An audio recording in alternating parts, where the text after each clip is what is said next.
Well, after a slow start, the crossover kicks things in a high gear with a fantastic conclusion. Don't change the channel, don't touch that dial. We got it all on UHM. Take out the speakers.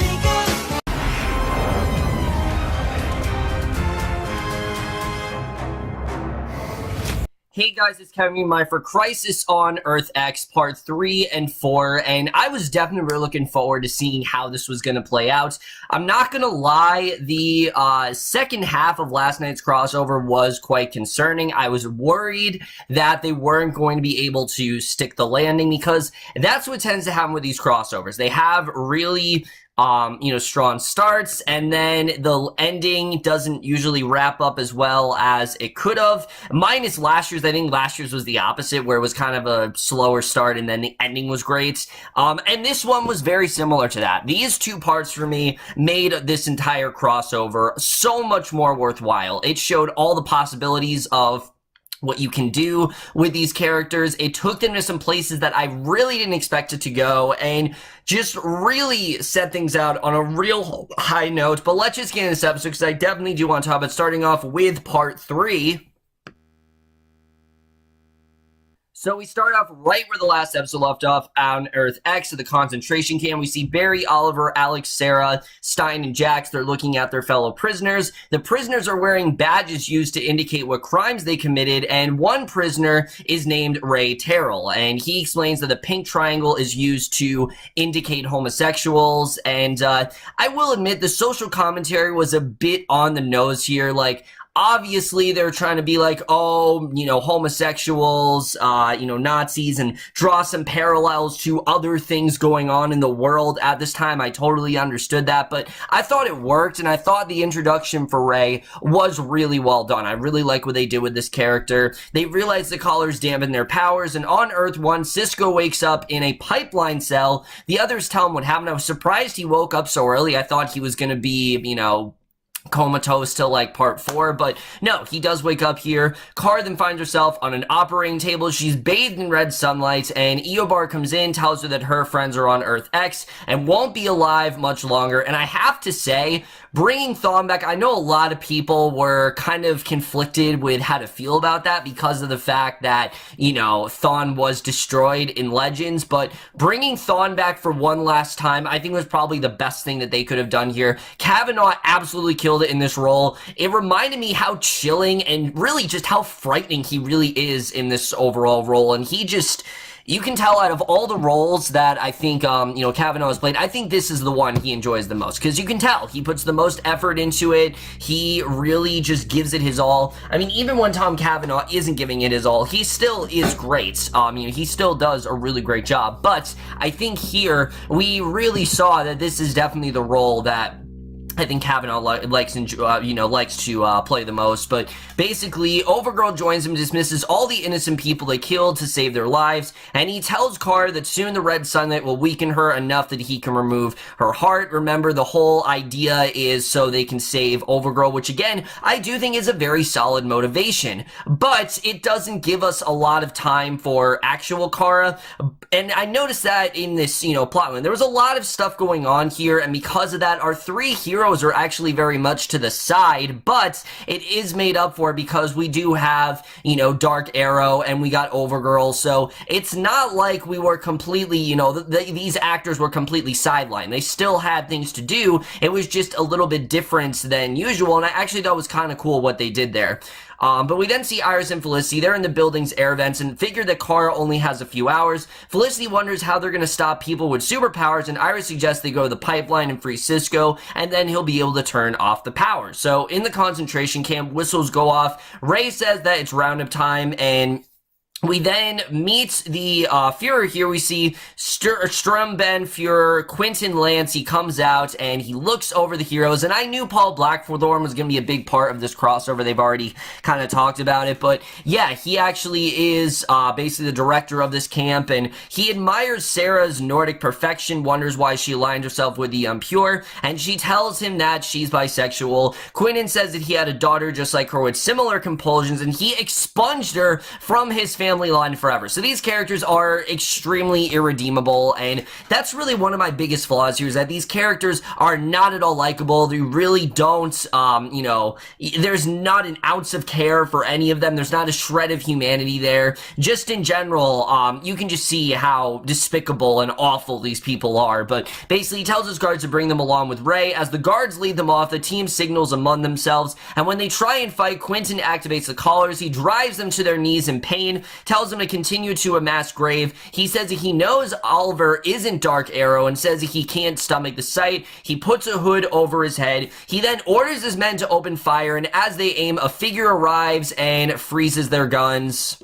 And we see the newcomer is none other than Leo Snart. No, not Leonard Snart. This is actually Leo Snart, but he goes by the name Citizen Cold, and it was obviously great to see Wentworth Miller again. He is always fantastic in this role, and what I loved about this, particular role that he's playing is that it is a slightly different Snart. This Snart is a lot more good-natured. He's a lot more pure-hearted, and I definitely did enjoy seeing that. We see, as the others take cover in the grave, Citizen Cold knocks at a guard. He uses keys to free the others, and Ray then greets his friend and turns into a light form. He soars in the air, blasting the Nazis, and once he drives them back, Ray tells them that he's taking them to their base, and they leave as more guards arrive. And so we see the Ray is also very much he is a metahuman as well. So at Star Labs, Overgirl tells Kara that she's looking inferior. She says that they're everything that the humans want to be, and tells Kara that she's a god to the humans and could have been living like one. And I was very worried about Melissa Benoist. I was worried that they really were going to waste her talent, but they really, went all out in these 2 episodes. I think she really did a great job here, and she's chewing up so much of the scenery, and that's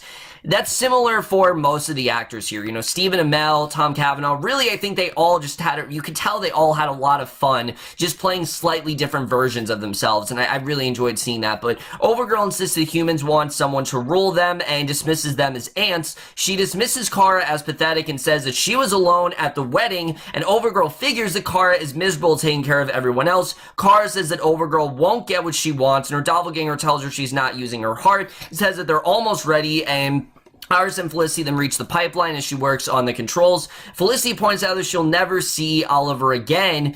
She's pretty certain that this might be it, and 2 guards arrive. Iris then grabs a steam pipe. She fires it in their face, and they both disarm the guards, and Iris discovers that she can't open the blast door. Felicity sends an SOS to the Legends with no idea how long it'll actually take, and they figure that they have to save Kara, so they need to call in the Legends as quickly as possible. But at the Rebellion secret lair in Star City, the heroes tell Ray and Leo who they are. Leo is flirting with Sarah, and Ray says that he's from Earth 1 as well, we find out. So, yeah, this is not like, he clearly is also a part of the world. He was thrown into, Earth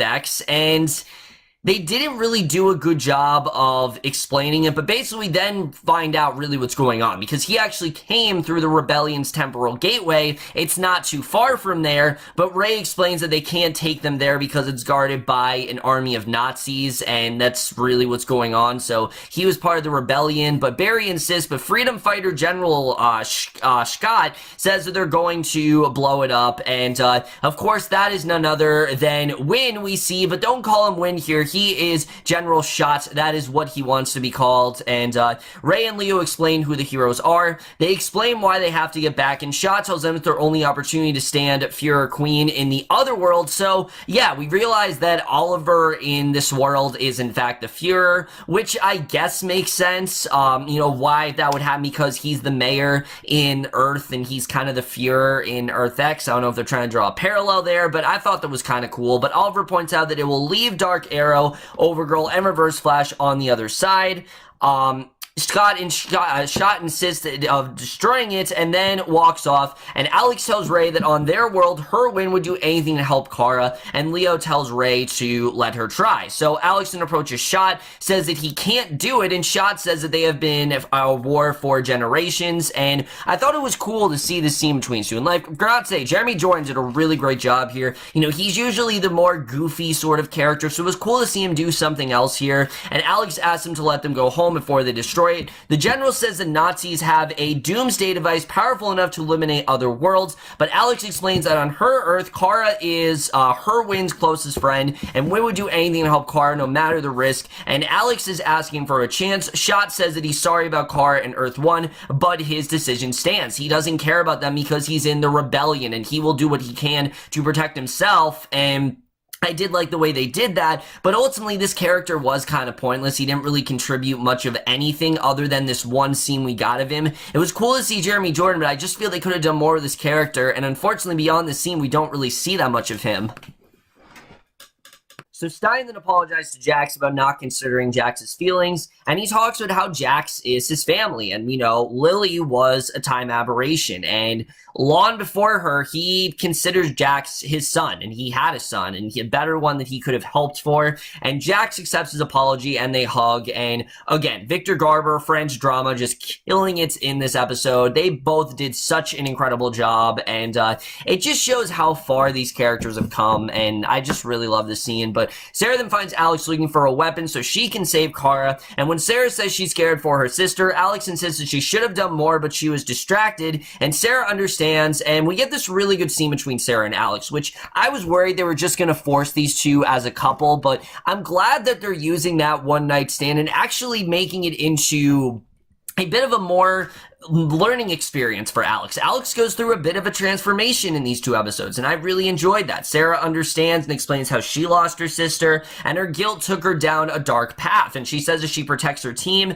and Alex is on her team, and Sarah promises they won't let what happened to Laurel happen to her. Alex then mentions Maggie, and Sarah tells Alex to trust her instincts for why she left Maggie, and, you know, that she has to do what she can to move on from that it's not her fault, that there were genuine reasons why she left Maggie, and I would agree with that. I mean, we know why Alex left Maggie. It was simple. Maggie didn't want children, Alex did, and that's just something that, you know, is never going to be fixed. And I think as much as Alex wishes that there was some other solution, unfortunately, because those two have such conflicting differences on that topic, it's just never gonna work out. And, it's sad, but I think it was very realistic the way they handled it here. So Leo tells Ray that they should talk to Shot and points out that if they destroy the gate, then Ray would lose a chance to see his family on Earth 1. Citizen Cold says the heroes will risk everything they love just like he would, and he actually kisses Ray, and Ray gives in. So yeah, these two turn out to actually be a gay couple, which I guess was cool to see, only because it changes up things for,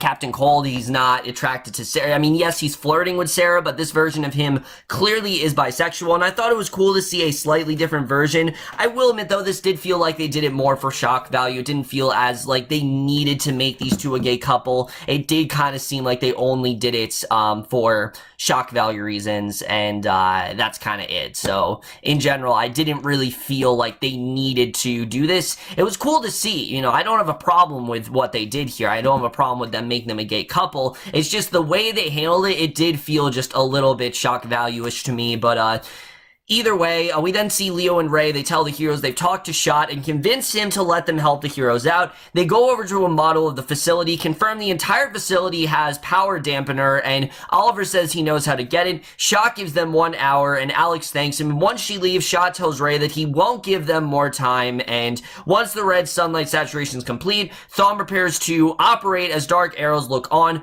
Kara says her cousin will find them, and we get this great line where Thawne talks about how he actually fought her cousin in the future and defeated him. So yeah, this makes sense why Superman is obviously not available. He's not, around in this world, and unfortunately, she can't get any help there, which I'd love to see Superman be in a crossover. Side note, I'd love to see that happen. But I understand why he wasn't available here. Tyler Hoechlin is a busy guy, and I'd love to see him again, but I think they're just gonna wait to, use him some other time. But we'll have to see the way that works out. In the time vault, Felicity and Irison cut the power. Thawne speeds to the time vault, finds no one there. Iris and Felicity and drop into the med bay. They knock out the guards, and Kara tells them to get her to the sun. They take her to the elevator. Metallo X is there and blasts Kara unconscious, and a truck then pulls up to the facility. Leo tells a guard it's a special visit. Oliver, posing as Führer Queen, tells the guards to let them through, and they quickly do. And once Quinton comes up, he says he wasn't expecting them. He admits that Oliver and the others escape execution, asks if they should deny deployment of the Doomsday device aboard Wellenrider, which is their version of Wave Rider, and Oliver tells him to continue as scheduled. The scientists open the portal. Wellenrider goes through to Earth 1 and cloaks, and the voice of Gideon on Wellenrider was actually that of Moira Queen, which was kind of cool the way they did that. I definitely did enjoy that here.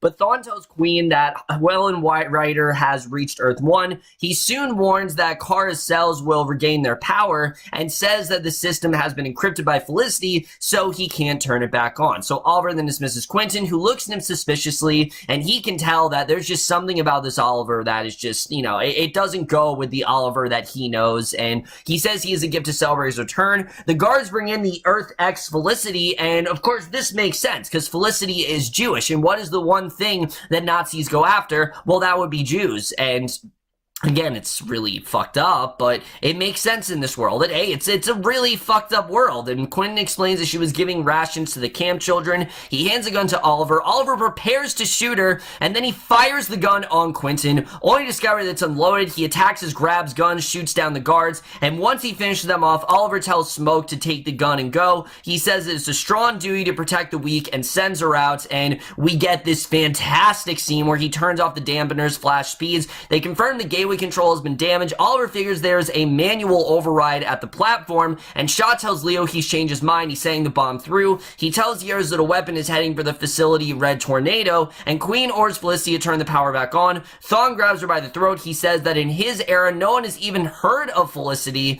and Thawne then vibrates his hand, prepares to kill her. Kara then comes in, tells him to take her and not hurt anyone else, and she tells Felicity to kill the code, assures Felicity that no one else will die because of her. She gives them the code. Thawne goes to enter it, restore the power. The guards then take Iris and Felicity off, and Leo warns the others they have 10 minutes until Red Tornado arrives. Barry and Ray then go to stop it while the others fight their way to the platform, and once they leave, Leo gives Oliver their costumes, and Quinton orders the soldiers to secure the platform. They aim their guns at the door. Firestorm blasts his way in. The other heroes storm in and attack, and Alex and White Canary take out soldiers from the shadows. Flash and Ray intercept Red Tornado, and Flash manages to tackle it. Firestorm finds an automated power cell. They have to split up so Jax can hotwire it while Stein works the power controls. The two men go their separate ways, but Nazis open fire on Jax, and Red Tornado then soars back into the sky with Flash hanging onto it. Ray flies after him as the android knocks Flash off. It hits Ray with a wind blast. Both heroes go down. Red Tornado continues for the facility. Nazis are pinning down Arrow and Citizen Cold. Stein makes a run for the control lever, and just as he does that, a bullet takes him into the back and he goes down, and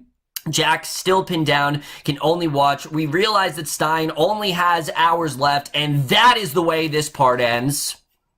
Now we're going to talk about part 4, which immediately gets us right into the action, and this finale is so well done. I loved the way this was done. I thought all 4 of the parts, I thought both of these parts are very strong, but part 4 especially for me was the best of these 4 parts. I thought it was just such a strong conclusion. They really had a little something for everyone to do, and I really enjoyed that. We see that they're trying to, immediately we see the team, they're trying to take down the Nazis, immediately surrounding Stein in an attempt to save him, and unable to get any closer, Stein decides to begin crawling towards the power switch. He's able to climb up and flip the switch, but he's shot again in the process, and any sort of hope of Stein surviving is quickly shut down. We know very well that Stein, he's probably not going to get out of this anytime soon, and like I said, I just thought this was a very strong scene here. Outside, Barry's able to throw Lightning Bolt and combine it with the Ray's powers to fry Red Tornado before he flattens the bunker, and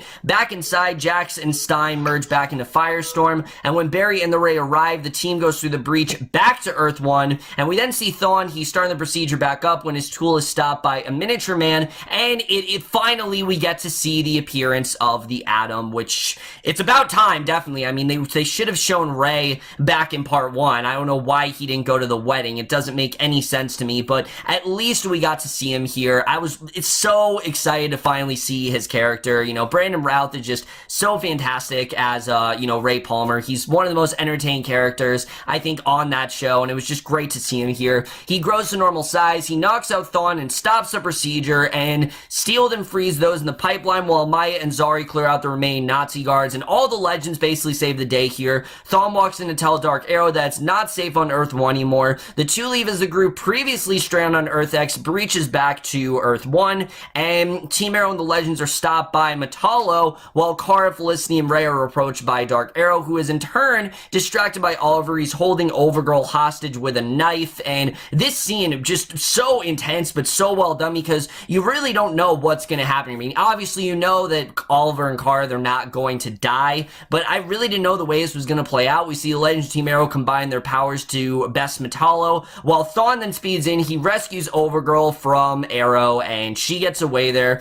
So on the Wave Rider, then we get to the real emotional stuff in this episode, because I'm not gonna lie, this was quite an emotional finale, and people have for years talked about how these these crossovers, they're underwhelming because nothing really, that interesting happens, and nothing really that detrimental happens here. Well, we finally got that here, and I definitely wasn't expecting it, that's for sure. I mean, I saw what they did coming, just not in the way it happened, because we see on the Wave Rider, Jax and Stein separate. It's revealed that although Jax hasn't been hit, he's able to feel all of Stein's injuries. So it's sort of like an E.T. and Elliot scenario where basically, whatever Stein feels, Jax feels as well, which makes sense because obviously the two are connected in that way. So anything that Stein is going through, Jax is as well, which basically tells us that, holy shit, I mean, these characters might die any second now. And, Sarah makes it very clear that Jax doesn't know it, but he is dying as well, and he doesn't really have much time left. So Mick grabs a beer. He's soon approached by Snart, who Mick thinks is still a ghost, which obviously makes sense because the last time he was seeing Snart, he turned out to be a ghost and everything, and I really love the way it was played out. These two always work so great together, and it was great to see, Dominic, Purcell, and Wentworth Miller interacting here. It's just, they have such great chemistry, but Citizen Cold tells his Earth 1 partner that Heatwave's doppelganger on Earth X has actually died, and basically these two team up to, to save everyone.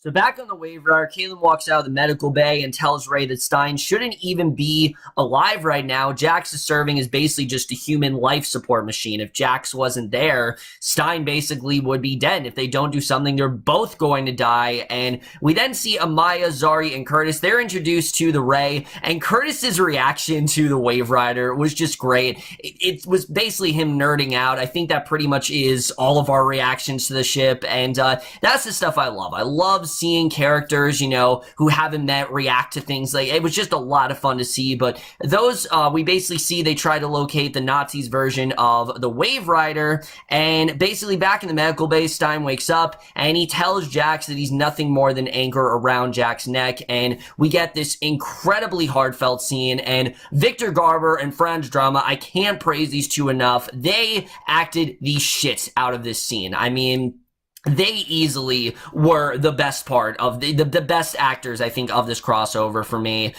definitely, especially in this scene. Like I said, people have complained for years that nothing really that detrimental has happened. Well, this scene very much changes that. Stein basically tries to convince Jax to let him take Cisco's serum, which would save Jax, but it's going to kill Stein in the process. And we can see Jax, he's very indecisive about this. I mean, sure, he does want to have a purpose as Firestorm, but at the same time, is he really willing to kill Stein? Is he really willing to, have Stein miss out on, getting to know his grandson and going back to his family? This is everything that Stein has been building up to this season. Is Jax really willing to risk it all and just strip all of that away from his family? Is he really willing to commit a burden like that? But basically, we see Jax realizes what he has to do, and Stein wants him to do it. He wants him to kill him. And when he gave that whole sort of, just that little, the whole thing he talked about when he talked about how, Jax was his son and how his son needed to do something for his father and he wanted to let his son live, it honestly got me on the verge of tears. Victor Garber did such an incredible job here. Jax hands Stein the serum, the latter takes it. The two stay together until Stein does pass away due to his injuries, and this was really shocking, I'm not gonna lie. I mean, I knew obviously they were writing Victor Garber out of the show because of the fact that Stein, we knew that Victor Garber had prior commitments, and we knew that they were going to write Stein out of the show, but I didn't think it would be this way. I thought that it would be in a way where he could come back if he wanted to, but no, this is very final, and the finality with this character I thought was very well handled here. I thought they did it in a very elegant manner, and they did it in a way where it didn't just feel like very forced. It seemed like we were building up to this, and like I said last night, it very much seemed like this was going to be his final episodes, and that's very much what this was. A lot of this crossover was very much an ode to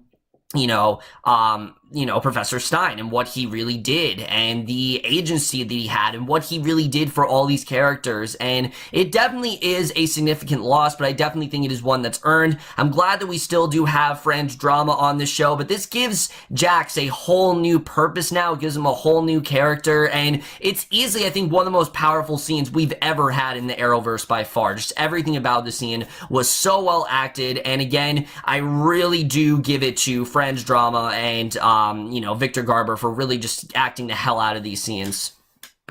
So Sarah then walks in to find that Stein has in fact passed away. She quickly spreads the word throughout the ship, and the various heroes embrace, but unfortunately, there isn't really much time for them to grieve because they gotta fight Nazis still. They're still on the ship, and they start to grieve while Jax goes to Stein's household, and he has to give, Lily and his wife the very unfortunate news about Stein's passing, and you can see that he's so full of sorrow. He really is guilty about it, even though it's not necessarily his fault. This is something that obviously Stein wanted him to do, and you can see that he's pinning all of the blame on himself. And I like that the episode, they made a wise choice to keep Jax away from all the action, because Jax, he's in such pain here that there's no way he's going to be in any sort of shape to take on Nazis. It's just not going to happen. So I thought it was very smart that they kept him away from it for the rest of the episode. But on the Nazi Wave Rider, Dark Arrow continues to support Overgirl. She's suffering drastically by now, and by drastically I mean any second now she's gonna die, but everyone gathers in the bridge, the normal Wave Riders, to begin discussing strategies.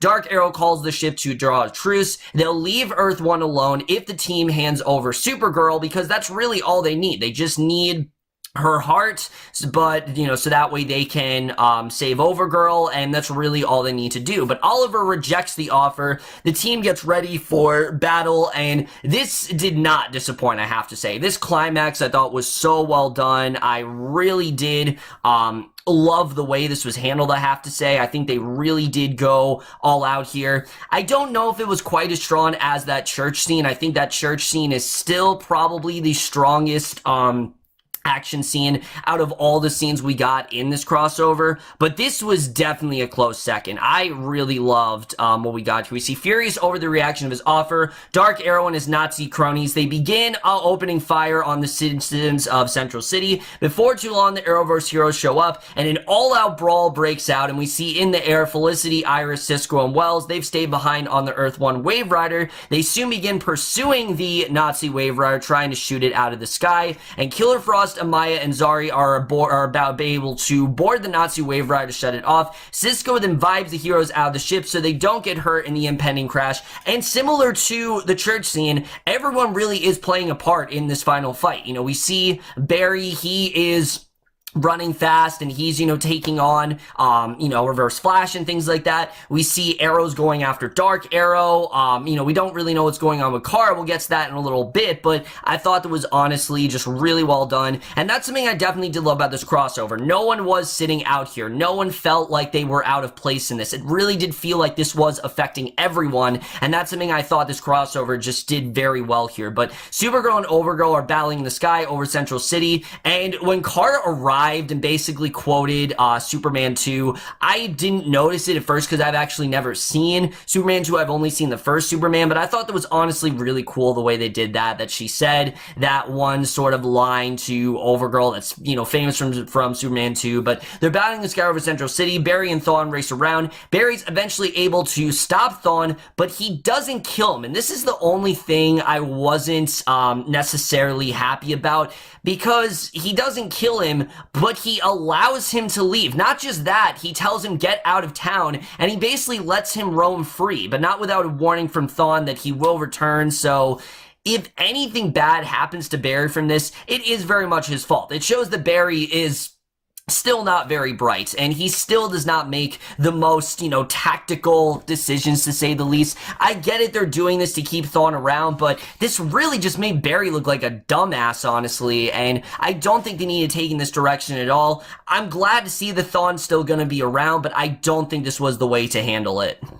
So Gideon informs the group on the Earth 1 that Overgirl's about to turn into a supernova, and Kara then flies her into space so she doesn't harm anyone. I love Harry's line where he told her that she needs to go up, up, up, and away. And distracted by her death, Oliver's able to overpower, and he kills Dark Arrow, and that scene was fantastic. I love the way that was done. And unconscious from the blast, Kara is able to crash land in Central City, but she's caught by a steeled-up Nate who does save her. And again, it was very Superman-esque. The way she was falling, it's very much how we've seen in various Superman films, and the way that Nate was the one that saved her felt like a random choice. I don't know why Nate was the one who saved her here, but I thought it was still really cool the way they did that. So after the battle, Cisco then opens a breach so that the Ray and Citizen Cole can travel back to Earth X, but Citizen Cole decides he's going to stay behind on Earth 1 for reasons unknown, and I think this makes sense. We've gotten note that Wentworth Miller, similar to Victor Garber, is going to be exiting this entire universe after this season. So I think they just want one last romp with him and the Legends, so we can have stuff between him and Mick, and they can interact, and all that kind of stuff can go down. So I think it makes sense why he wants to stay around. I totally get that. But I'm just interested in seeing how this is going to play out. I think it is definitely going to be cool to see him on the team again. But the team then gathers at Stein's funeral, and Jax delivers the eulogy, and it was a very well done scene. It didn't come across as cheesy. You could tell it was very heartfelt, and I thought they handled that perfectly the way that was done. And I like that, Stein's family isn't resenting Jax for this. If anything, they understand it. They understand why Jax did what he did. They even consider him a part of the family, and I thought it was really well done the way it did that. And I like that Lily's telling him, look, we're going to get through this together. So he now has this bond with, Stein's family that he didn't really have before. And I'm looking forward to seeing really where that's going to go. And sure, you can make the argument that because of him creating Lily as the time aberration, that maybe she should go away. But I mean, there are so many nitpicks in these shows that honestly, it's such a well-done crossover that it's just not really something that is going to bother me. But after the funeral, Alex and Sarah then part ways, but not before Alex is able to thank Sarah for giving her perspective on life. And I really did like the scene. Like I said, Sarah really did open Alex up to a lot of possibilities, showed her that, she can't be so singularly focused on Maggie. And what I really like about this is that we're not going to get some dumb arc where Alex is just brooding over Maggie not being there and she can't go on without her. Through Sarah, we don't have to have that. And I really did love the interactions these two had. I never really expected that these two would interact and that maybe they would have some sort of, one night stand and then turn to this friendship, but I honestly really liked it. I thought Caity Lotz and the actress that played Alex, I'm blanking on her name right now, both did a really great job here, and I really do love their scenes. But Sarah leaves the Wave Rider, then heads through time, and Barry and Iris then reveal that they're not going to have a large ceremony for their wedding. They were going to, but they realized that, they've already kind of had the ceremony, so the vows is really what's important. Instead, they're just going to go through a justice of peace. So the pair, along with Oliver and Felicity, wish farewell to Kara and Alex as they go back to National City, and Felicity mentions that they know someone who's ordained, and Barry speeds off, and finally, we get to see Diggle, and of course, we get that great gag where he does throw up before, he tells Barry first that he didn't throw up, but then he does. I just really love that gag that every time he sees Barry, he ends up getting sick, and I love that they still continue that here. And I thought Diggle was a character that, was for sure not going to be featured in this crossover.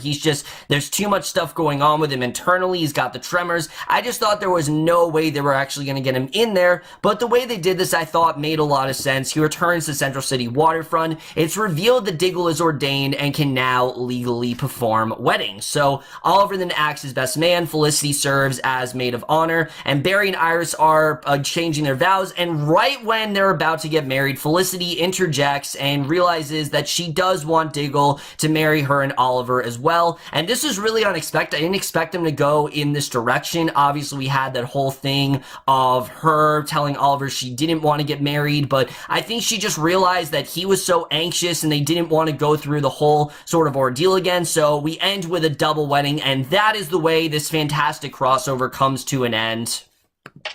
So overall, guys, like I said, while this might not have started out as good as, these last two parts were, I thought these last two episodes really made up for the slower pacing. And don't get me wrong, I thought the first part was a lot of fun. The second part did pose a lot of problems where I was worried they were going to have a problem with balancing the character interactions and the world building. But these two episodes honestly did it really well, and that's something I definitely will give this crossover overall. But what I really think this crossover benefited from the most is that it didn't feel like an episode of any of these shows. Sure, when you went on, when you checked your guide or whatever, or you went on your DVR, sure, it says like The Flash, Supergirl, Legends, and Arrow, but like I said, the title really has no bearing on the overall, thing that's presented to us. This was a mini-series, and it very much felt like one. It had a beginning, a middle, and an end, and that's something that we didn't really have in the other crossovers. Sure, there were certain through lines, and there were definitely certain plots that were preserved over those episodes, but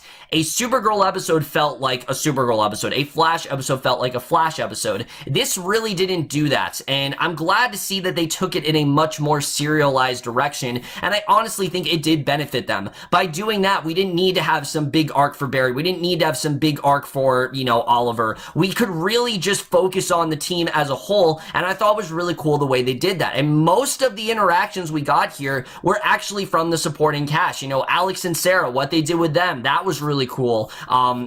What they did with, say, Caitlin and Mick, while it was short-lived, it still was really well done. But surprisingly, like I said, I think the real MVP of this entire crossover was easily the pairing of Jax and Stein, who I've always really enjoyed, but I think this crossover, we really just saw what this did for these two characters. Stein really did turn Jax's life around for the better, and it really, made Jax blossom into a much more mature, just very, rational, but someone who's also very thankful for what Stein did for him. And moving forward, I'm looking forward to seeing really what they do with Jax, in the next season. I'm sure, and not the next season, in the season moving forward, but I'm interested in seeing really what's going to happen here, because obviously there needs to be another Firestorm. There needs to be some other additions that I don't know if, what's going to happen. We'll just have to see the way that does play out. But I thought the way, like I said, they closed out things with Stein was beautifully handled. And I honestly couldn't have asked for a better ending for that character. I think they handled it perfectly. And, I think it makes sense. Sure, I didn't think they were going to actually kill him off. I thought they were just going to keep him around where he could come back anytime he likes. But it's clear that Garber, I think, just, thinks he's gotten everything he can out of this role, and he wants to move on to other projects. And, Legends is a show that is great for that. It should be a show that has, a bunch of different cast members. You can reuse some, you can get rid of some. They still can maybe find one version of Stein, maybe throughout history, and we can get Victor Garber back in that way. Like, we'll meet, like, some sort of relative or ancestor like we have in the past with him. But in all, I do think that, seeing Stein regularly, it's just not going to happen anymore. And I think, like I said, it was perfectly handled the way they did that. And I think it really does make sense why they closed out stuff for that character. I really did like the way that was played out, and I thought they handled that very well here. I thought all the action scenes as well were fantastic here. Part 2, not so much. Part 2 were very unmemorable, but between the church scene and that final climax we got in Part 4, this was easily some of the best action I think we've we've seen in any of the Arrowverse episodes, even the crossovers. I mean, I think this is some of the finest stuff we've seen. Everyone really had something to do, you know, whether it was, you know, the Flash running around doing his thing, or Supergirl taking on Overgirl, or, you know, Oliver struggling whether or not to kill Dark Arrow. I mean, there was so much stuff going on in that, you know, Killer Frost and her whole thing. There was just so many different characters, and it was just such well done action set pieces, and I was very happy with the way that was done. I will say the one thing about this crossover that does kind of bum me out is I still don't necessarily see a reason for these villains to be Nazis. They weren't in the comics, and the only reason it feels like they did that is to introduce the character of the Ray and complicate things for some of the other characters. But honestly, the whole thing of them being Nazis just didn't really do much for these characters, other than the fact that, you know, we had Oliver as the Fuhrer, and we obviously had the other things, you know, we had the Nazi version of the Wave Rider, but I think they honestly could have just had them be from another planet, and I think the story would have played out the same way. The whole thing with them being Nazis, it did feel a bit heavy-handed. It did feel they hit you over the head with some of the, you know, sort of things, parallels to other things going on in the world, and it didn't work as well as I wanted it to, but everything else was honestly so well done that it's honestly not that big of a flaw. I honestly really love this crossover. I think this is absolutely what we've all wanted. I think they gave us, you know, what we've been complaining about. You know, people have said for all the crossovers now that they just haven't felt final, and this really did. Like I said, I got that sense of finality. I got that sense of closure. I felt like they were really telling a complete story here, and I was overall very satisfied with the way this was played out. And it's not like this is something that is just going to be a one-off and that we're never going to hear about this again. Obviously, Stein died. That is going to have some sort of impact moving into the Arrowverse, and it seemed like they've been building up to something big, and Stein's death, I do think, is kind of paving the way for maybe the next step for these characters. Obviously, you know, Barry and Iris are married, Oliver and Felicity are married now, so I'm interested in seeing really where we're going to go moving forward. The character of the Ray, I know he's not going to be on any of these shows. He's actually getting his own series, but his character, I thought, was for the most part well fleshed out. I didn't really see the point of him other than the fact that they just wanted to introduce a gay character in the concentration camp. Other than that, I didn't really see a point of him being here. It's great to have Wentworth Miller back. I definitely will say that. I thought it was really cool to see him and Mick interacting. And there are some things that I do think the crossover could have done more of. Like the whole thing with Mick being obsessed with Killer Frost and his sort of infatuation he had didn't really go anywhere.